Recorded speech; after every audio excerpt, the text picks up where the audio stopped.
ಎಲ್ರಿಗೂ ನಮಸ್ಕಾರ.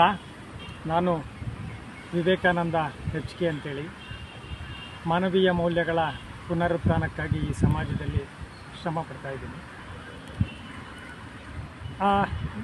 ಈ ಕ್ಷಣದ ಸಮಕಾಲೀನ ಸಮಾಜದಲ್ಲಿ ಕರ್ನಾಟಕದಲ್ಲಿ ಮುಖ್ಯವಾಗಿ ಭ್ರಷ್ಟಾಚಾರದ ವಿರುದ್ಧ ಅತ್ಯಂತ ಪ್ರಾಮಾಣಿಕವಾಗಿ ಬದ್ಧತೆಯಿಂದ ಆಕ್ರಮಣಕಾರಿಯಾಗಿ ಯಾರಾದರೂ ಹೋರಾಡ್ತಾ ಇದ್ದಾರೆ ಅಂದರೆ ಅದು ಕರ್ನಾಟಕ ರಾಷ್ಟ್ರೀಯ ಸಮಿತಿ ಪಕ್ಷದ ಅಧ್ಯಕ್ಷರಾದ ರವಿಕೃಷ್ಣ ರೆಡ್ಡಿ ಅವರು.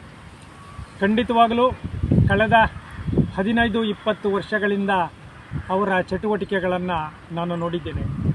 ಅತ್ಯಂತ ಶಿಸ್ತು ಮತ್ತು ಶೀಲ ಅಂತ ಏನು ಹೇಳ್ತೀವಿ ಅಂದರೆ ಪ್ರಾಮಾಣಿಕತೆ, ಆ ಪ್ರಾಮಾಣಿಕತೆಯಲ್ಲಿ ತುಂಬ ಆಕ್ರೋಶವನ್ನು ವ್ಯಕ್ತಪಡಿಸುತ್ತಾ ಭ್ರಷ್ಟಾಚಾರದ ಬಗ್ಗೆ ಯಾವುದೇ ಜಾತಿ, ಧರ್ಮ, ಪಕ್ಷ, ಪ್ರದೇಶ, ವ್ಯಕ್ತಿಯನ್ನು ನೋಡದೆ ನೇರವಾಗಿ ಭ್ರಷ್ಟರಿಗೆ ಸಿಂಹ ಸ್ವಪ್ನವಾಗಿದ್ದಾರೆ. ಅಂತಹ ರವಿಕೃಷ್ಣ ರೆಡ್ಡಿ ಅವರು ಇವತ್ತಿಗೆ 50 ವರ್ಷಗಳು, ಅರ್ಧ ಶತಕವನ್ನು ಬಾರಿಸ್ತಾ ಇದ್ದಾರೆ.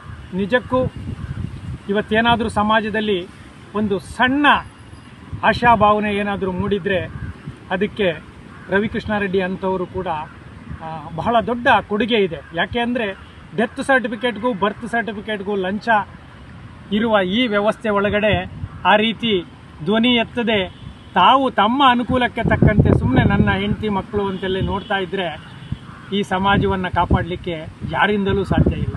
ನೀವು ನೋಡ್ತಾ ಇದ್ದೀರಿ, ಕೃಷಿ ಇರ್ಬೋದು, ಪರಿಸರ ಇರ್ಬೋದು, ಆಡಳಿತ ಇರ್ಬೋದು, ಎಲ್ಲದರಲ್ಲೂ ಪ್ರತಿ ಹೆಜ್ಜೆಗೂ ಭ್ರಷ್ಟಾಚಾರ ಇದೆ. ಅವರು ಕೂಡ ಒಂದು ಪಕ್ಷವನ್ನು ಕಟ್ಟಿ ಹೋರಾಡ್ತಾ ಇದ್ದಾರೆ. ನನಗೆ ಬಂದ ಮಾಹಿತಿ ಪ್ರಕಾರ ಅವರು ಶಿಗ್ಗಾಂವಿಯಲ್ಲಿ, ಹಾವೇರಿ ಜಿಲ್ಲೆಯ ಶಿಗ್ಗಾಂವಿಯಲ್ಲಿ ಈ ಬಾರಿ ಅಲ್ಲಿ ನಡೆಯುವ ಉಪಚುನಾವಣೆಗೆ ನಿಲ್ತಾ ಇದ್ದಾರೆ ಕೂಡ. ದಯವಿಟ್ಟು ಯಾರು ಧರ್ಮದ ಬಗ್ಗೆ ಮಾತಾಡ್ತೀರಿ, ಯಾರು ದೇವ್ರ ಬಗ್ಗೆ ಮಾತಾಡ್ತೀರಿ, ಯಾರು ಒಳ್ಳೆಯತನದ ಬಗ್ಗೆ ಮಾತಾಡ್ತೀರಿ, ಯಾರು ಈ ಸಮಾಜದ ಬಗ್ಗೆ ಮಾತಾಡ್ತೀರಿ, ನೀವು ಅವ್ರು ಗೆಲ್ತಾರೋ ಬಿಡ್ತಾರೋ ಬೇರೆ ಪ್ರಶ್ನೆ.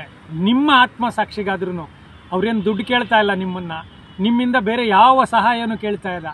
ನೀವು ಎಲ್ಲಿದ್ದೀರೋ ಅಲ್ಲೇ ಅವರ ಭ್ರಷ್ಟಾಚಾರ ವಿರುದ್ಧ ಹೋರಾಟಕ್ಕೆ ಕನಿಷ್ಠ ಮಾನಸಿಕವಾಗದರೂ ನೀವು ಬೆಂಬಲ ಕೊಡಿ.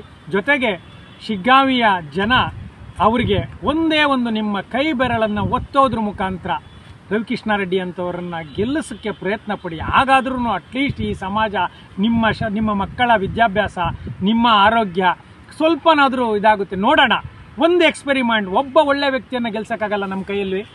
ಏನನ್ನು ನಿಮ್ಮನ್ನು ನಾವು ಕೇಳ್ತಿದ್ದೀವಿ, ಒಂದೇ ಒಂದು ಓಟನ್ನು ನೀವು ರವಿಕೃಷ್ಣ ರೆಡ್ಡಿ ಅವರಿಗೆ ಕೊಡಿ.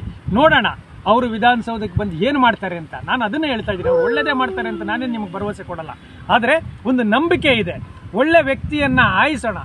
ಆರಿಸಿ ಕಳಿಸಿದ್ರೆ ವಿಧಾನಸೌಧದಲ್ಲಿ ನೋಡೋಣ. ನೀವೇ ನೋಡ್ತಾ ಇದ್ದೀರಿ, ಮೂಢ ಭ್ರಷ್ಟಾಚಾರ ನಡೀತಾ ಇದೆ, ಆ ಥರದ್ದು ಎಲ್ಲ ಕಡೆನೂ ನಡೀತಾ ಇದೆ. ಇದು ವಾಲ್ಮೀಕಿ ನಿಗಮದ್ದು ನಡೆದಿದೆ. ಇವೆಲ್ಲವೂ ಇರಬೇಕಾದ್ರೆ ರವಿಕೃಷ್ಣ ರೆಡ್ಡಿ ಅವರಂತವ್ರು ಬರಲಿ, ನೋಡೋಣ ವಿಧಾನಸಭೆಯಲ್ಲಿ ಏನು ಮಾಡ್ತಾರೆ ನೋಡೋಣ. ಅವ್ರು ಕೆಟ್ಟದ್ದು ಮಾಡಿದ್ರೆ ಅವರನ್ನು ಸೋಲ್ಸೋಣ. ಅದರಲ್ಲೇನಂತೆ, ಒಂದು ಕನಿಷ್ಠ ಮತ ಕೊಡಿ. ನೀವು ದುಡ್ಡು ಕೊಡಬೇಡಿ, ಏನು ಕೊಡಬೇಡಿ. ನಿಮ್ಮ ಒಂದು ಕೈ ಬೆರಳನ್ನು ತಗೊಂಡೋಗಿ ಆ KRS ಪಕ್ಷದ ಆ ರವಿಕೃಷ್ಣ ರೆಡ್ಡಿ ಅವರನ್ನು ಈ ಉಪಚುನಾವಣೆಯಲ್ಲಿ ಗೆಲ್ಲಿಸಿದ್ರೆ ಇಡೀ ದೇಶಕ್ಕೆ ಒಂದು ಸಂದೇಶ ಹೋಗುತ್ತೆ. ಪ್ರಾಮಾಣಿಕರು ಚುನಾವಣೆಗೆ ಬರ್ತಾರೆ.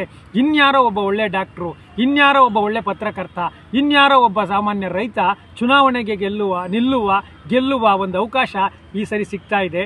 ರವಿಕೃಷ್ಣ ರೆಡ್ಡಿ ಅವರು ಖಂಡಿತವಾಗ್ಲೂ ಪ್ರಾಮಾಣಿಕ ವ್ಯಕ್ತಿ ಅಂತ ನಾನು ಹೇಳಬಲ್ಲೆ, ನಿಮಗೆ ಭರವಸೆ ಕೊಡಬಲ್ಲೆ. ಅವರಿಗೆ ಒಳ್ಳೆಯದಾಗಲಿ.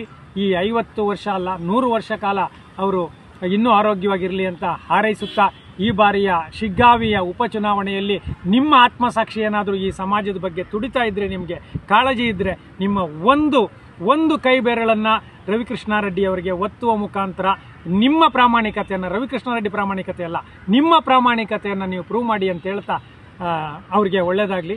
ಹ್ಯಾಪಿ ಬರ್ತ್ಡೇ ರವಿಕೃಷ್ಣ ರೆಡ್ಡಿ ಅವರೇ.